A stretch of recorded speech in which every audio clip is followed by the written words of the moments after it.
ઝઘડિયાના Umalla police મથક ખાતે માર્ગ ઉપરના દબાણ દૂર કરવા વેપારીઓ સાથે બેઠક યોજાઈ।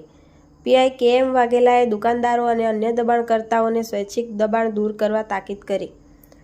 ઉમલ્લા બજારમાં દબાણના કારણે ટ્રાફિકની સમસ્યા સર્જાઈ છે। તારીખ 31/1/2025 ઉમલ્લા ઝઘડિયા તાલુકાના ઉમલ્લા ગામની બજારમાં ગેરકાયદેસર થયેલા દબાણના પગલે સર્જાતી ટ્રાફિકની સમસ્યાના પગલે ઉમલ્લા પોલીસ દ્વારા મુખ્ય માર્ગ ઉપર થયેલા દબાણોને સ્વૈચ્છિક રીતે દૂર કરવા માટે વેપારી મંડળ સાથે બેઠક યોજી વહેલી તકે દબાણ દૂર કરવા તાકીદ કરી હતી। ઉમલ્લા પોલીસ મથક ખાતે પીઆઈ કે.એમ. વાઘેલાની અધ્યક્ષતા હેઠળ ગામના વેપારી મંડળ સાથે બજાર સહિતના મુખ્ય માર્ગો ઉપર કરવામાં આવેલ ગેરકાયદેસર દબાણો દૂર કરવા અંગે બેઠક યોજાઈ હતી। આ અંગે બેઠકમાં વેપારીઓ ઉપસ્થિત રહ્યા હતા અને માર્ગ ઉપર દુકાનદારો સહિતના ઈસમોએ કરેલ દબાણના કારણે ઊભી થતી ટ્રાફિકની સમસ્યાની ચર્ચા કરવામાં આવી હતી। સાથે પીઆઈ કે.એમ. વાઘેલાએ વહેલી તકે માર્ગ ઉપરના દબાણો સ્વૈચ્છિક રીતે દૂર કરવાની તાકીદ કરી હતી। જોકે વેપારીઓએ પણ માર્ગ ઉપરના દબાણ દૂર કરી માર્ગને ખુલ્લો કરવાની બાંહેધરી આપી હતી। રિપોર્ટર અબ્દુલ રઉફ ખત્રી, ઉમલ્લા। અમારી ચેનલને લાઇક કરો અને સબસ્ક્રાઇબ કરો।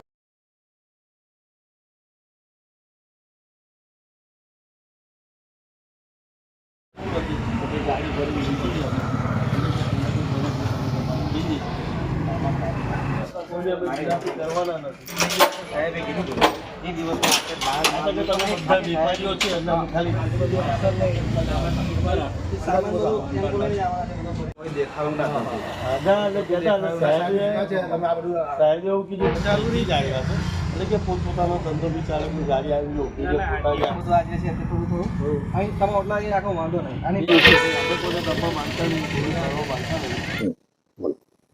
આજ રોજ ઉમલ્લાના પીઆઈ સાહેબ શ્રીએ પોલીસ સ્ટેશનમાં વેપારી મંડળની મીટિંગ રાખેલ હતી, જેમાં બજારમાં કરવામાં આવેલું દબાણ વેપારીઓ દ્વારા જે સ્વચ્છતાએ હટાવી લેવું એને હટાવવામાં નહીં આવે તો હવે પછી સાહેબ શ્રી પગલાં ભરશે એવી અમને સ્પષ્ટ સૂચના આપી છે કે દરેક વેપારીઓને તમારે કહી દેવું। એટલે અમે દરેક વેપારીઓને વિનંતી કરીએ છીએ કે ભાઈ જેનું દબાણ બહાર હોય તેને પોતપોતે સ્વૈચ્છિક અંદર લઈ લેવું, પછી કોઈક સાહેબ સ્ટેપ લેશે તો કોઈનું સાંભળવામાં આવશે નહીં, એવું સાહેબ તરફથી સૂચના આપવામાં આવેલ છે વેપારીઓને।